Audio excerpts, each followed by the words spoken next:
Assalamualaikum warahmatullahi wabarakatuh. Alhamdulillahi bini'matihi tatimmus salihat.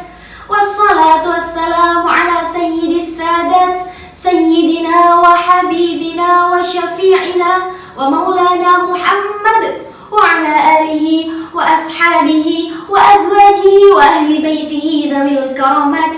Amma ba'du. Hadratal mukhtaramin, para alim, para ulama ingkang tansah kaula taati. Kepada yang terhormat Bapak Ibu Dewan Juri, sahabat dai seluruh Indonesia, sahabat jagat NU seluruh Indonesia. Alhamdulillah, dalam kesempatan yang baik ini dan dalam rangka yang baik ini, saya ingin menyampaikan khususnya terhadap diri saya sendiri, bahwasanya menjadi seorang pemuda yang tumbuh dan hidup di era yang serba cepat dengan kecanggihan zaman seperti sekarang, tentunya kita memiliki tugas, tanggung jawab, serta tantangan yang sangat berbeda. Menjadi seorang pemuda, kita harus mampu memiliki kesadaran bahwasanya kitalah yang akan menjadi tolak ukur baik buruknya masa depan sebuah bangsa. Sebagaimana yang telah dituturkan oleh seorang penyair, Syubbanul yaum rijalul ghad, pemuda masa kini ialah pemimpin masa depan. Ya akhi wa ukhti rahimakumullah. Menjadi seorang pemuda, kita harus mampu mengambil peran, membaca situasi agar selalu relevan dengan zaman, mengambil peran dengan masing-masing profesi, berkontribusi dengan kemampuan dan cara yang kita miliki. Dalam sejarah Islam, tidak pernah luput dari peran seorang pemuda. Seperti apa yang sudah kita ketahui dalam kitab At-Tabaqat Al-Kubra karya Ibnu Sa'ad, seorang pemuda yang masih berumur belasan tahun, termasuk golongan dari sahabat yang pertama kali memeluk Islam, bernama Arqam bin Abil Arqam. Dalam rumah beliaulah dipercaya Nabi sebagai base camp pertama untuk Nabi menyampaikan dakwahnya secara sembunyi-sembunyi. Dalam rumah beliaulah Nabi menyampaikan Al-Quran, Nabi menyampaikan Al-Hadis, Nabi menyampaikan gagasan-gagasan mulia yang akhirnya menjadi Islam yang luar biasa dan telah sampai kepada kita. Dalam ilmu pengetahuan, pemuda selalu mewarnai sejarah. Kita sebut saja Ummul Mukminin Sayyidah Aisyah radhiyallahu anha.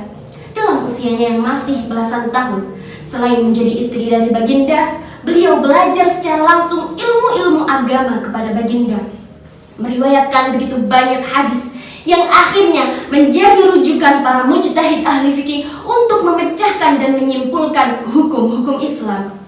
Dalam dakwah disiasah, sudah tidak asing lagi di telinga kita seorang pemuda bernama Sultan Muhammad Al-Fatih, seorang pemuda yang gigih dan berani, seorang pemuda berjiwa revolusioner penakluk Konstantinopel, atau yang lebih kita kenal dengan Istanbul, Turki. Wilayah yang pada saat itu menjadi pusat ibu kota Kekaisaran Romawi Timur dengan mayoritas penduduk Kristen Ortodoks yang sangat terkenal akan pertahanannya. Dengan gedung-gedung menjulang tinggi, dengan pasukan yang ahli dalam strategi, dibuat tunduk di tangan pemuda yang hanya berumur 21 tahun. Maka dari itu saudara-saudara, jangan sampai kita tumbuh menjadi generasi yang tidak mandiri, generasi yang cengeng, pangku tangan, pasrah dengan keadaan, terombang-ambing, tidak memiliki pendirian, apalagi menjadi beban zaman.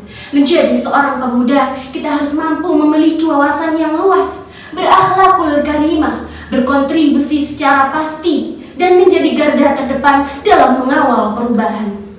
Ya akhi wa ukhti rahimakumullah.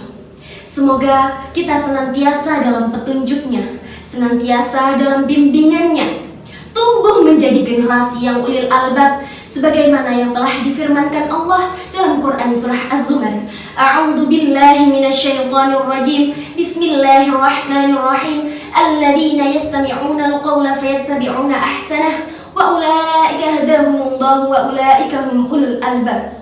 Mereka yang mendengarkan dan mengikuti yang paling baik di antaranya, mereka adalah orang-orang yang mendapat petunjuk, dan merekalah orang-orang yang berakal. Unzur maqala wa la tanzur maqala. Lihat apa yang dikatakan, jangan lihat siapa yang mengatakan.